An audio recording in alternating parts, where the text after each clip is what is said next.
6 तारीख का दिन सोमवार का दिन है, चतुर्दशी और पूर्णिमा का योग बन रहा है, सत्यव्रत इसी दिन रहेगा। ग्रह नक्षत्रों के दृष्टिकोण से सुबह सुबह ग्रह परिवर्तन की तरफ जा रहे हैं, पराक्रम में अच्छा इजाफा करने का योग बनाएगा, मोटिवेशन अच्छा रहेगा। ग्रहों का ग्राफ आपके लिए बड़ा पॉजिटिव दिखाई देता है, करीब करीब जो है एक नई दिशा में ग्रह आते दिखाई दे रहे हैं। स्वार्थ थोड़ा सिद्ध करने के लिए मुहूर्त अच्छा दिखाई देता है, स्वार्थ से काम सिद्ध करने के योग बनते दिखाई दे रहे हैं। शरद पूर्णिमा है इस दिन, और साथ साथ इस दिन विशेष तौर पर कोजागरी की रात भी है, और इस दिन चंद्रमा के 15वीं और 16वीं कला से अमृत का शरण होता है। शास्त्र में अद्भुत रूप से इसकी कथा का विद्यमान है। कोजागरी की रात कही जाती है, शरद पूर्णिमा की रात्रि कही जाती है।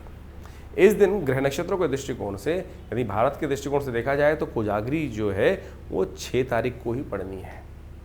पूर्णिमा उसके अगले दिन रहेगी, लेकिन क्योंकि रात्रि में चांद जो है निकल रहा है, चांद के जो 15वीं और 16वीं कला से जो अमृत का शरण होना है वो इसी रात्रि में होने वाला है। शास्त्र में बड़ी अद्भुत कथा विद्यमान है। कहा जाता है कि एक दिन इस कोजागरी के दिन कोजागरी ये शब्द जो है वो बड़ा अद्भुत है, कौन जागता है। और कहा जाता है महालक्ष्मी और इंद्र जो हैं वो गज पे आरूढ़ होकर पूरे संसार में भ्रमण करते हैं, और जो जागते हैं और उनके जीवन में भगवती महालक्ष्मी कृपा सुंदर प्राप्त कराने के योग बना देते हैं। शास्त्र में बड़ी अद्भुत कथा विद्यमान है जो इस बात को बताती है कि हमको हर व्यक्ति का सम्मान करना चाहिए, और इंद्र का और महालक्ष्मी का जो संबंध है वो भी आपको समझ लेना चाहिए। कहा जाता है कि एक बार ऋषि दुर्वासा किसी जंगल से जा रहे थे और वो साधना से अपने उठे थे। कहीं रास्ते में इंद्र वहीं उधर से आ रहे थे, ऐरावत पे आरूढ़ थे।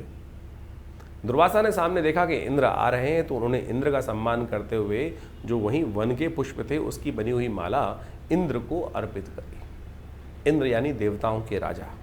जब उनको अर्पित करी तो इंद्र ने स्वीकार कर लिया उस माला को। कई बार हम भी स्वीकार कर लेते हैं, हमें भी समझना चाहिए। और उस माला को ऐरावत के सिर पे रख दिया, स्वयं पहनी नहीं, उतार कर वहाँ रख दी।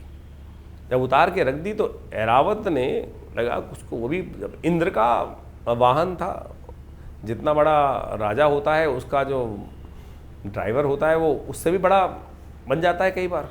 तो कहा जाता है कि ऐरावत ने भी मदमस्त था, उसने उठाई वो माला अपनी सूंड से और वहीं जमीन पे पटक दी। दुर्वासा के समक्ष ही रहते रहते ही समस्त घटना घटी। उन्होंने इंद्र को श्राप दिया कि इंद्र, जिस श्री के कारण से, ऐश्वर्य के कारण से तुम इतने मदमस्त हो गए हो कि तुमने हमारी जो पूजा की, हमने आपका सम्मान किया, उस सम्मान को आपने स्वीकार नहीं किया और उस सम्मान को आपने जमीन पर पटक दिया, तो ये ठीक नहीं है, तुम श्री विहीन हो जाओगे।